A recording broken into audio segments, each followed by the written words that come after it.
So, you've probably used a chatbot. Maybe you even use one every day. But if you think that's the endgame for AI, you're in for a surprise. We're on the verge of a massive leap, moving way beyond simple conversations to a world of autonomous AI that can actually do things. Think of them as your first digital colleagues. Let's dive into this brand new era of what we call Agentic AI. Here's the plan for today.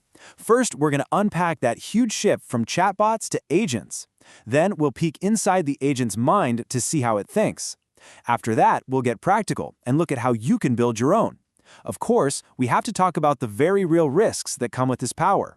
And finally, we'll look at the future of work that these agents are already starting to build. All right, let's start with the absolute biggest idea here.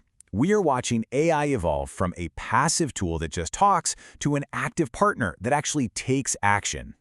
And this really gets to the heart of the difference. A chatbot is reactive. You know how it works. It's like a transactional assistant that waits for you to give it step-by-step instructions. An AI agent, on the other hand, is proactive. You give it a high-level goal, something like, hey, find me the best flight and hotel for a conference in Berlin next month, and it just figures it out. It does all the steps on its own. You know, when you break it down, the contrast is pretty stark. A chatbot is great for simple, single-step tasks. An agent, though, it's built to handle complex, multi-stage workflows. And here's the key. It doesn't just follow a script. It uses reasoning to make decisions. And it doesn't stay static. It actually learns and adapts from its interactions over time. This quote really just nails it.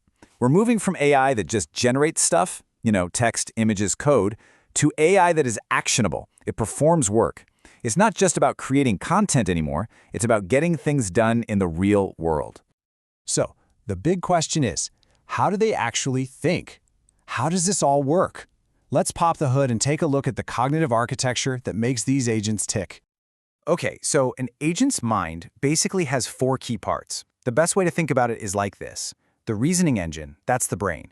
It's a large language model that understands what you want. Then you have the planning module, which is its to-do list. It breaks your big goal down into smaller, actionable steps. The memory system lets it remember what it's done, what worked, what didn't, so it can improve. And the toolkit, well, those are its hands. They're the APIs it uses to actually interact with websites, databases, and other software to get the job done. Now, one of the most popular ways agents figure out what to do is with something called the React framework. It sounds kind of technical, but the idea is actually super simple and powerful. It's a loop. The agent reasons about what to do, it takes an action, and then it observes the result. This lets it constantly adjust its plan on the fly, just like you or I would when we're trying to figure something out. Okay, this all sounds pretty amazing in theory, right? But how do you actually build one of these things? Well, the most exciting part about all of this is that the tools to create your own digital workforce are becoming available to pretty much everyone. For all the developers out there, you've got some seriously powerful frameworks like LangChain and Microsoft's AutoGen. But a really great example of how intuitive this is becoming is CrewAI. The whole idea is you define agents with specific roles, like a researcher and a writer, and then you put them together in a crew to collaborate on a task. It literally mimics a human team. But what if you don't write a single line of code? You're totally covered. There are platforms like Zapier Central that can connect thousands of apps you already use. And then there's MindStudio, which lets you build a sophisticated thinking agent using a visual interface, sometimes in less than an hour. The barrier to entry is just plummeting. Now, before we get too carried away with the possibilities, we absolutely have to talk about the risks. Because with great autonomy comes great responsibility, and some very real and kind of scary potential pitfalls.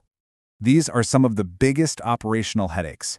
An agent can get stuck in an infinite loop, just doing the same thing over and over again, burning through resources. It can hallucinate and make up information that's just plain wrong.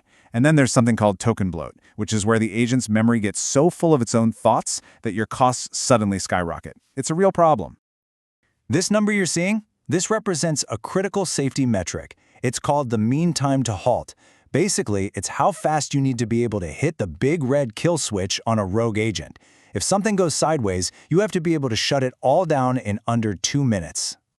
And this is the other side of that same coin. When an agent does fail, and it will, your automated recovery plan, your runbook, needs to kick in and work successfully at least 95% of the time. You can't mess around with governance and safety. So, this brings us to what is probably the most important security rule of all, the principle of least privilege. It's simple. You would never give an intern the master keys to the entire company, right? Same idea here. Grant an agent only the bare minimum access it needs to do its very specific job. Nothing more. All right, so we've acknowledged the risks, but let's get back to the good stuff. How are these agents delivering real, tangible value today?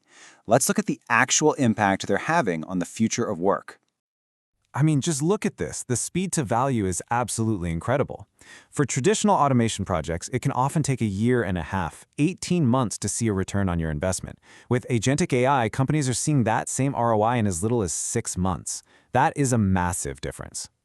And this isn't some abstract financial metric. We're talking about very concrete results. We're seeing things like a 65% reduction in software testing costs for banks, a 37% containment of customer service queries for retailers, a 40% jump in content output for creative teams. This is real time and real money being saved right now. And if you think that's cool, what's coming next is even more wild. We're heading towards a world with an agent-to-agent protocol. Just imagine this. Your personal travel agent could autonomously negotiate with a hotel's booking agent to get you the absolute best deal, all without a single human needing to get involved. And all of this brings us to our final thought. We are building an entire digital workforce that can reason, plan, and act on our behalf. In a very real sense, they are becoming our colleagues. And that leaves us with a really profound question to think about.